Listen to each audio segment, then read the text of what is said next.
Hello everyone, welcome to Lever Guns 50. Today we're looking at the 4082. This is the gun that we're going to make into the 4082. Now the 4082 actually come out pretty close to 1886 when this lever action come out. It's actually a neck down 4590 cartridge. It's neck down to 40 caliber. So like the 4590 stands for 45 caliber, 90 grains of black powder with a 300 grain bullet. The 4082 was a 40 caliber with 82 grains of black powder and a 260 grain bullet. So they also had a 4070. Now the 4070 used a 40 caliber, 70 grains of black powder and a 330 grain bullet. So we're going to make this, we want this cartridge to be both the 4070 and the 4082. We want to be able to use the lighter bullets and the heavier bullets. So that's why we're trying to come up with a different rate of twist. Now I noticed that the original 4070 had a 1 in 20 twist. The 4082 had a 1 in 28 twist. So I think the 4082 is way too slow. The 4070, according to Winchester Lever Legacy book, the 1 in 20 twist was not really fast enough to stabilize the bullets that he was shooting. Of course, you know, the bore was old and the rifling was old because he was shooting an original, but he never did get any good groups with the heavier 330 grain bullet. He got the best groups with the lighter bullet.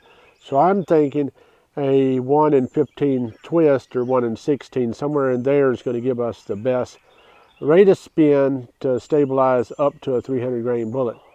And of course it should do just fine with the lighter bullets because I've shot a 180 grain bullet out of the 405 and it seemed to stabilize just fine as well as the 300 grain bullets. So that's where we're at, and what we're wanting to do is get this sent off to Mark over at Wyoming Armory, get him to color case harden the receiver, the buttstock, probably the lever, and the fore-end. And also we have a sight that we want to put on the side of it, and I'll show you that in just a minute. I'll also give you a close-up look at this cartridge next to a 4570. So we're wanting to get a few things done to this gun. We're wanting to get it sent off, and Mark over at Wyoming Armory, they do some really beautiful work, and I really am looking forward to seeing what they're going to do. So the 4082 and the 4070 are very unique calibers, and I really like the idea of having a 40 caliber, and for reasons I'll show you later in the video, because where I've got this gun from is a pretty interesting story too. But let me show you those cartridges right quick, and then we'll come back and talk some more. This here is your 4082, 4570. So the 4082 is a lot longer cartridge, and it should hold enough powder to get it up to some pretty good velocities without overstressing the cartridge. It is a little bit more tapered cartridge, so a more tapered cartridge could technically put more pressure on the bolt or cause the cartridge to stick in the chamber more. But we'll see what happens. I think you'll be able to get pretty decent velocities without all that problems. But we're gonna get this gun made and see what it'll do. The back sight looks like mounted on this. This is my 5110 1886. So this is the sight I want to get put on that gun.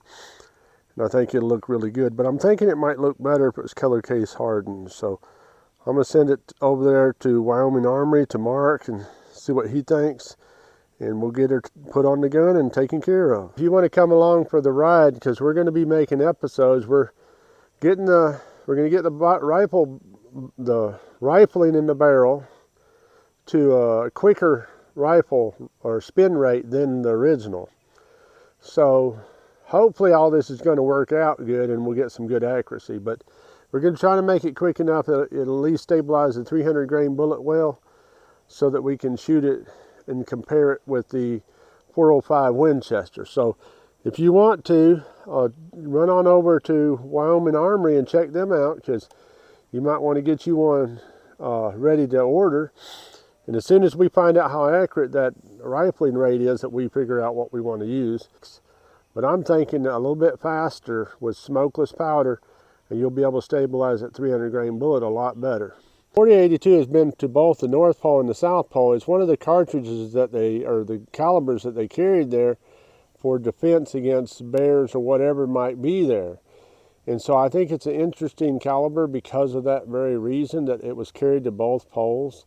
And also I think it's an interesting caliber because, you know, it's one of the old calibers, and it's kind of forgotten now.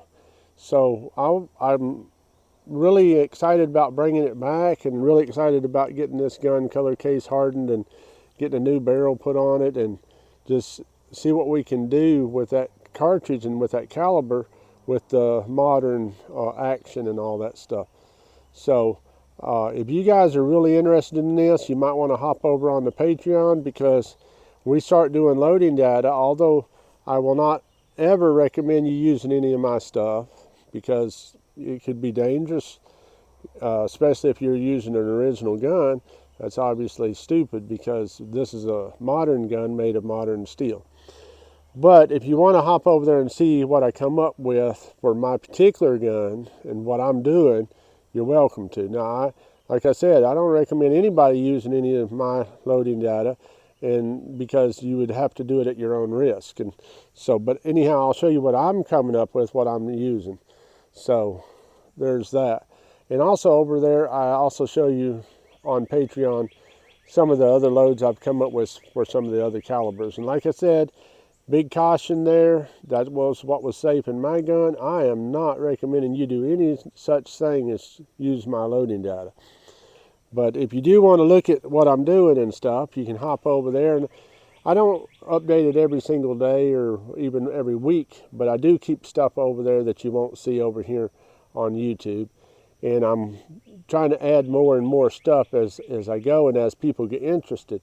When you just have two people over there, it's kind of hard to think about, I need to add something over there. But now we have quite a few more people, so I'm more excited about just, you know, putting some stuff on there. And I really appreciate people dropping by there and supporting the channel like that, because every little bit helps. And I don't know if, you know, if you're new to the channel, you might not know this, but a lot of the stuff that, or the funds that come in here, we do help missions and stuff with it. So it's not all going to me. A lot of it is going out there to help people that are less able to help themselves. A lot of it's going, we feed children in the Philippines and other places, and we help people the best we can, because we don't want just to bring in money to the channel and just pocket it ourselves, but we want to also give out and help other people. So if you're giving to this channel, you're giving to the Lord, and we will use a portion of that money to help people, and I really appreciate that. So anyhow, getting back to this. So I'm super looking forward to the color case hardening, the new barrel, and just seeing what this caliber can do. And I think this gun is special to me because there's a whole video on it, but it used to belong to my best friend, and he always said that I could get it from him for $600 when he died. Of course, I hoped he wouldn't die, you know. You always want your best friend to be around. But because of the vaccine and COVID and all that, he ended up passing. And his widow, true to his word, I got it for $600. And as a tribute to him, because he didn't really like hard-kicking guns, he wasn't a big fan of anything that kicked very hard. So I think putting that 4082, it's going to have a whole lot less recoil, more something down his alley. And so I'm looking forward to doing that. And also I'm looking forward to doing that because that will make this gun more memorable. And he was my best friend, and he really taught me a lot about shooting and stuff. So anyhow, thank you guys for watching. God bless each and every one of you. I hope you come back and see me. You hear?